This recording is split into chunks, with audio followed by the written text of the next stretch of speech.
Salut à tous, aujourd'hui nous allons débriefer l'Italie-Ukraine, dernier match de groupe pour la qualification à l'Euro 2024. Donc match assez tendu qui se déroulait en terrain neutre à Leverkusen puisque pour des raisons géopolitiques, l'Ukraine ne pouvait pas recevoir. Donc c'était pas un grand match déjà, c'était un match tendu. L'Italie se qualifiait en cas de nul ou en cas de victoire grâce à la différence de but particulière puisqu'ils avaient battu l'Ukraine 2-1 au match aller, mais c'était pas un très grand match. On va débriefer ça ensemble. Donc l'Italie jouait en 4-3-3, l'Italie qui était favorite de ce match, et l'Ukraine qui jouait en 4-1-4-1.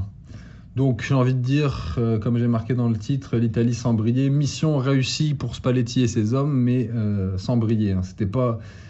C'était pas un grand match. L'Italie qui a quand même manqué de réalisme. Ça pose la question toujours du neuf en Italie. On en reparlera après. Donc l'Italie de Spalletti qui a réussi sa mission. Alors Spalletti, le malheureux, j'ai l'impression qu'il lui manque toujours des joueurs. Il lui manque soit toujours Tonali, il lui manque Chiesa ou il lui manquait Di Lorenzo. Donc le pauvre, j'ai l'impression qu'il avait toujours son effectif diminué. Donc là, ils ont terminé deuxième du groupe à la différence de but particulière. Donc l'Italie n'a pas paniqué. Globalement, c'est un match assez maîtrisé. L'Italie n'a pas paniqué. L'Italie a quand même dominé, même si c'était pas tranchant, même s'ils ont manqué de réalisme devant. On va regarder les compos et on va parler un peu des joueurs. Alors, bon match de Donnarumma. Donnarumma qui s'est bien couché sur les deux occasions qu'il a eues. Il y a une petite mésentente à un moment avec la défense, mais il se rattrape, il sort très vite pour aller gêner l'Ukrainien dans l'angle fermé. Donc, plutôt un bon match de Donnarumma. J'ai beaucoup aimé Chiesa, même si Chiesa, qui a eu deux occasions qu'il rate, il fait un match énorme. Il crée les décalages. C'est lui qui crée la plus grosse occasion sur Fratesi. Fratesi qui croise sa frappe, mais le gardien ukrainien la sort bien. Il a eu aussi une occasion sur corner, je crois. Il tire un peu au-dessus, il a le corps en arrière, mais sinon il fait un très gros match. Il attaque, il défend, il est au four, il est au moulin, il crée les occasions. Il lâche pas un centimètre carré de pelouse, il fait des différences. Il fait un match énorme, Chiesa. Il faut vraiment qu'il soit là. C'est vraiment le game changer de cette équipe, même si là il n'a pas marqué.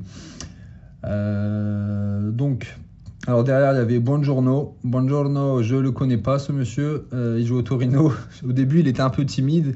Il a pris un jaune sur une course avec Zinchenko où il s'est fait prendre de vitesse, mais après ça a été mieux.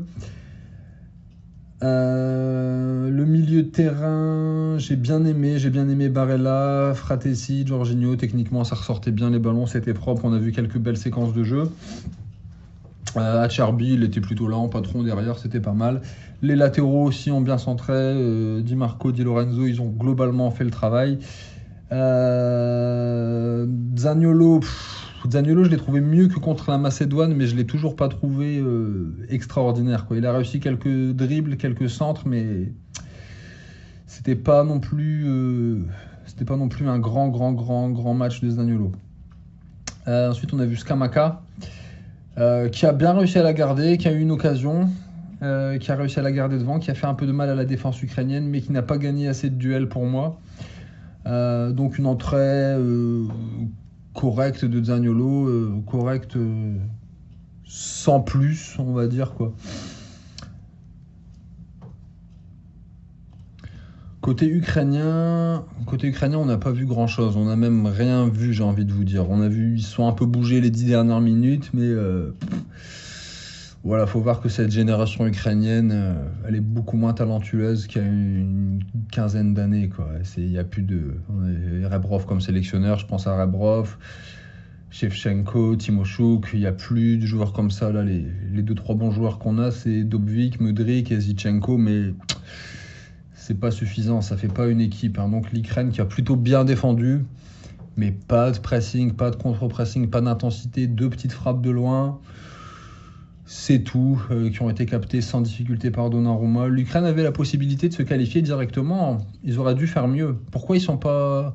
Je sais pas, pourquoi ils ont attendu les 10 dernières minutes pour un peu jouer, pour aller un peu plus devant. Je sais pas. Donc voilà, donc globalement l'Italie a bien tiré les corners. Ils auraient dû marquer un but, l'Italie, quand même.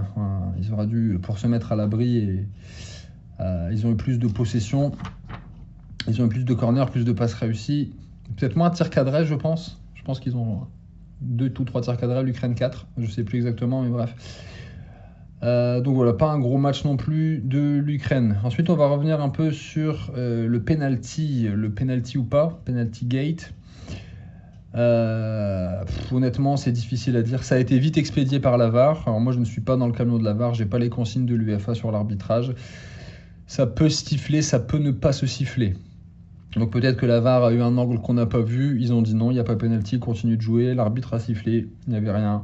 Il a dit qu'il n'avait rien. Honnêtement, je sais pas.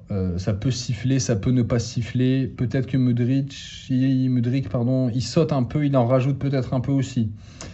Donc voilà, faut pas avoir la mémoire courte au foot. Rappelez-vous, lors du dernier Angleterre-Italie, l'Angleterre a gagné 3-1. Il y avait l'arbitre, le génial arbitre français, le king des arbitres, Monsieur Turpin. Il doit expulser Calvin Phillips à la 60e. Il y a 1-1. Je vais mettre l'image pour que vous revoyiez la faute qui est très grosse faute. C'est vraiment...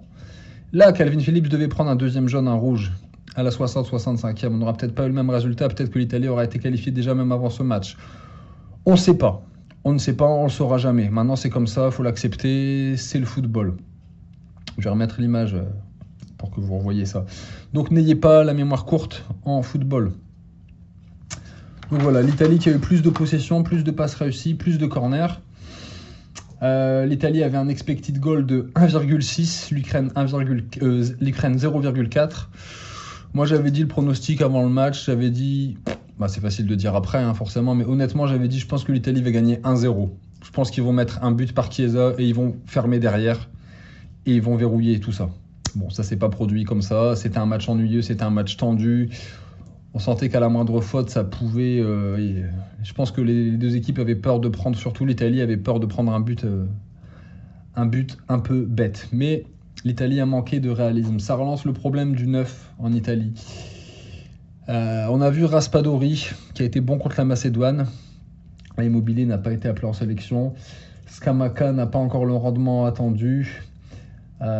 Finalement, le buteur de cette équipe, c'est Chiesa. Mais Chiesa, c'est plutôt un joueur de côté. Il est plutôt installé côté gauche.